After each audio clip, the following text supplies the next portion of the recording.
you, Madam Chair, and thank you, Director, for being with us today. We are going to be asked to consider legislation, I believe, tomorrow regarding domestic terrorism, and much of your statement, written statement, was devoted to the topic of domestic terrorism. The DOJ has a unit dedicated to anti-domestic terrorism efforts presently, and you testified last year that your agency has significantly boosted resources directed towards these initiatives. Can you elaborate on the FBI's existing initiatives on domestic violence or domestic terrorism prevention and investigation, and how you're already working with existing agencies and departments? And I would say that one of the fears that I would have with this legislation before us is that we're creating more stovepipes of information that in reality could slow the flow of information and accuracy of that. So I'd like to hear your comments on that, please. Well, I would probably decline to weigh in on the legislation itself, as is our usual practice. Okay. But as to, you're right, that we are doing a whole lot on domestic terrorism already. We have, I think, over the last few years, and this really started, I would say, in summer of 2019, and kind of has just continued since then.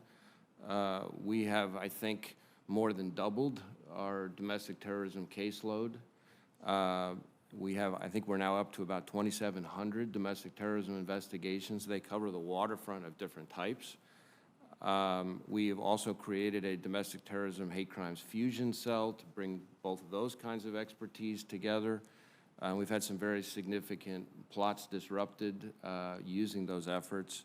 We have our joint terrorism task forces in all 56 field offices. Right. That's about 4,400 or so investigators. They're working on it.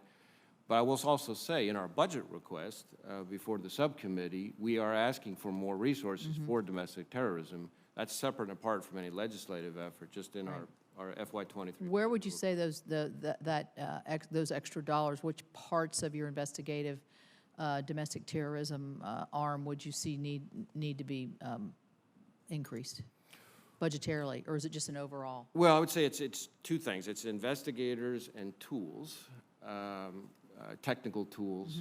You know, increasingly in the domestic terrorism space, much like in other criminal arenas, the terrorists are reverting to use of technology that makes it harder and harder to connect the dots, and so that's a part of it. But the other thing is, we have, in the short run, had to sort of surge resources to handle that domestic terrorism caseload. And as I mentioned in my opening statement, I do not think we're in a position where any of these other threats, the traditional violent crime threat that I hear about from chiefs and sheriffs all the time, the international terrorism threat that has absolutely not gone away. Right.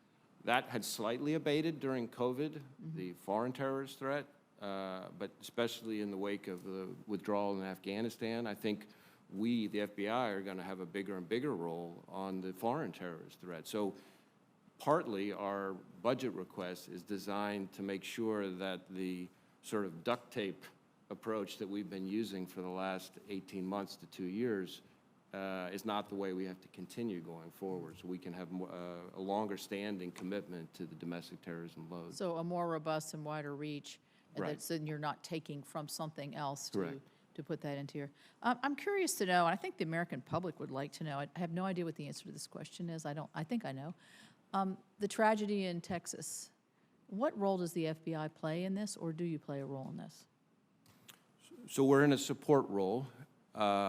We are, so Texas DPS, Texas State Law Enforcement Agency, which is a terrific partner of ours, and the Uvalde Police Department, they have the lead. We're in support role. Now, our support takes all sorts of forms. So we have investigative resources, analytical resources. We have lab personnel doing evidence response.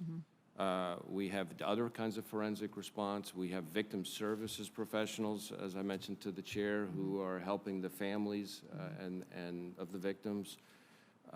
We have crisis management teams, behavioral analysis teams. So we have a whole host of things down there, but and so while it's a formidable footprint and engine. It is, at the end of the day, in support of our great state and local partners. Well, thank you for that, and thank you for those agents that are working in that support. This is very difficult, I'm sure, for them as well. And I would just like to add, just very briefly, the local offices that I hear from, my Charleston, West Virginia folks, I just want to thank them and you, because they're very tied to us. I'm sure all of us have heard from our local offices in this time of sort of uneasiness. And I just really appreciate the efforts as which they go to include me, my family, and others that might be in precarious situation from time to time. So please extend my great gratitude for that. Thank you. Thank you.